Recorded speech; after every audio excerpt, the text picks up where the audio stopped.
বন্ধুরা, এমএলএ কিচেনে সবাইকে স্বাগতম। আজকে আমি ডিনারে তৈরি করব ফুলকপির পরোটা। ফুলকপি পরোটা করার জন্য এখানে নিয়ে নিচ্ছি ময়দা, দিয়ে দেবো পরিমাণ মতো লবণ, আর দিয়ে দেবো একটু সাদা তেল। ময়াম দেওয়া হয়ে গেছে, এবার আমি অল্প অল্প জল দিয়ে একটা ডো বানিয়ে নেব।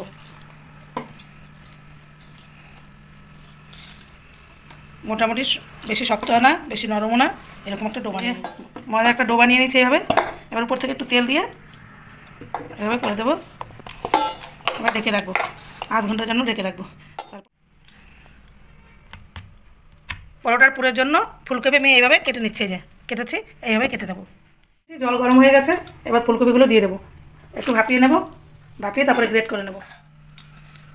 ভাপিয়ে নেওয়া ফুলকপি এবার একটু গ্রেট করে নেবো, এইভাবে গ্রেটারের সাহায্যে গ্রেট করে নেবো।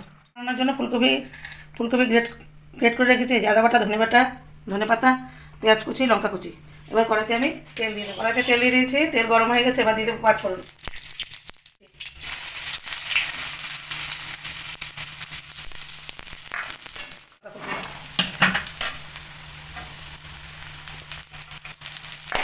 এবার দিয়ে দেবো আদা বাটা।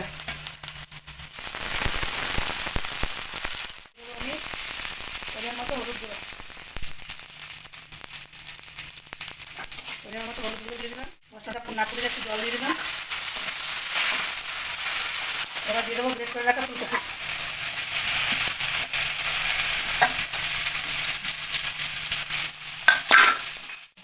এবার রঙটা ভালো আনার জন্য একটু কাশ্মীরি লঙ্কার গুঁড়ো দিয়ে দেবো।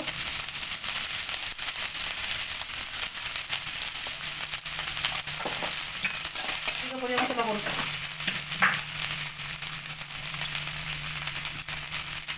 এবার দিয়ে দেবো একটু গরম মশলা,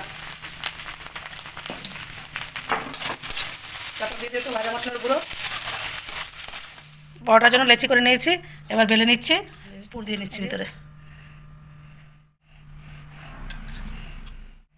এবার আমি ভাজ করে দেবো, তারপরে এবার এইভাবে একটা ভাজ করে দেবো। ওগুলো সব বেলে নিয়েছি, এবার ভেজে নেব। তা কড়াইটা গরম হয়ে গেছে, এখন দিয়ে দেবো, ভেজে নেব। হয়ে গেছে, এবার তুলে নেবো। পরোটা আমার সব ভাজা হয়ে গেছে। এইভাবে শীতের রাতে গরম গরম পরোটা খুব ভালো লাগবে। আর অবশ্যই শীতের সিজন থাকতে থাকতে এবার এইভাবে একবার পরোটা বানিয়ে খেয়ে দেখবেন, খেতে কিন্তু খুব ভালো লাগে। আমার ভিডিওটা আপনাদের যদি ভালো লেগে থাকে, লাইক শেয়ার করে আমার পাশে থাকবেন।